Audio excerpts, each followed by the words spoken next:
మనం బయట చర్మం గురించి చాలా ఆలోచిస్తుంటాం, కానీ లోపల ఏం జరుగుతుందో మీకు తెలుసా? ఏ సబ్బు వాడాలి, ఏ ఫ్లోర్ క్లీనర్ సురక్షితం, ఏ డిష్ వాష్ లిక్విడ్ మృదువుగా ఉంటుంది అని చాలాసార్లు ఆలోచిస్తుంటాం. కానీ నిజంగా ఆలోచించాల్సింది ఈ రోజువారీ రసాయనాలు మన పేగుల్లోనే మంచి బ్యాక్టీరియానికి ఎంత హాని చేస్తున్నాయని. ఇవాళ దీని గురించి తెలుసుకుందాం. ఈ రోజు వాడే వస్తువుల్లోని రసాయనాలు మన పేగులకి శత్రువులు. తాజా పరిశోధనలు చెప్పేది ఏంటంటే, మన ఇంట్లో రోజు వాడే శుభ్రపరిచే సామాన్లో ఉండే వందలాది రసాయనాలు పేగుల్లోని మంచి బ్యాక్టీరియాని దెబ్బతీస్తున్నాయి. ఈ మంచి బ్యాక్టీరియా జీర్ణక్రియ, రోగనిరోధక శక్తి, జీవక్రియ, మానసిక ఆరోగ్యం అన్నిటికీ కూడా కీలకం. వీటికి హాని జరిగిందంటే క్రానిక్ ఇన్ఫ్లమేషన్ అంటే వాపు పెరగటం, జీర్ణం సరిగా జరగకపోవటం, రోగనిరోధక శక్తి తగ్గటం, దీర్ఘకాలిక ఆరోగ్య సమస్యలు రావడం కూడా జరుగుతూ ఉంటుంది.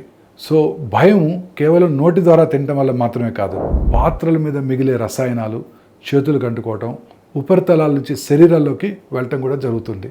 సో ఇంటిని శుభ్రం చేయడానికి బలమైన రసాయనాలు రోజు కనుక ఎక్కువగా వాడినట్టయితే అవి మన కడుపులో ఉన్న మంచి బ్యాక్టీరియాని కూడా నెమ్మదిగా నాశనం చేస్తాయి. ఇల్లు శుభ్రంగా ఉండాలి, అవసరమే, కానీ అతిగా రసాయనాలు వాడటం మన ఆరోగ్యానికి మంచిది కాదు.